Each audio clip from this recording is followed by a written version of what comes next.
Ja som tak premýšľala, že keby som mala nejako priblížiť činnosť nadačního fondu Českého rozhlasu Svietluška, takže by bolo asi fajn vám to vysvetliť bajkou, pretože môj starý otec bol Ezop a tak som si povedal, že poviem bajku.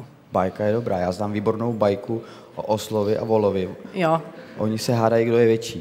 Kto je väčší osel nebo vol, jo. Tak koniec tejto bajky si môžete pozrieť potom niekedy po tomto programe. Ja mám pre vás inú, tá sa volá, že Liška a Svietluška. To je krásný, Liška a Světluška. To je ako o nás dvoch. Za prvé se to rýmuje, Adélo. A za druhé, já jsem taky Liška. To je neuveriteľné toto. Toto je večer samých prekvapení. No, tak môžem. Tak je to o takej Liške, ktorá išla takej, selka sa po slovensky povie, sedliačke do Kurína, jej tam chodila na sliepky. Aha, tak já už asi vím. Takže zase bude zlá Liška, že jo?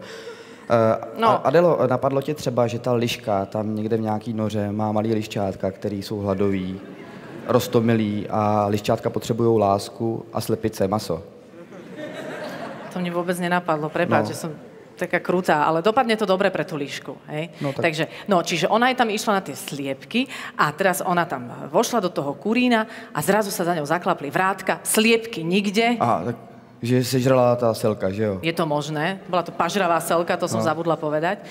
A teraz všade bola tma a tá Líška bola z toho nešťastná, zmetená, tak tam začala nariekať a plakať a tento jej nárek začula Svetluška. No. Sa tak na mňa pozerať, či mi neštípe celý čas. Ja sa furt bojím, že to skončí špatne se mnou. No, zatiaľ je to fajn. A Líška teraz tam narieka a príde Svetluška a zasvietí na takú dierku v plote a tá Líška začala hrabať a našla si potom východ von. A potom jej Svetlušky svietili až na celú cestu domov, až k tým líščatám, ktoré samozrejme ostali hladné, ale šťastné. Tak to jsi mě, Adélko, překvapila, mile, s tou Liškou. A tak to je krásný. No, má to aj také ponaučenie v podstate. Z každé bajky je nějaké ponaučení. Určite, z tejto napríklad, ako si to pochopil ty. Z tejto napríklad, že bereme si příklad z líšek, jak jsou obětaví. Áno. A starají se o své liščátka.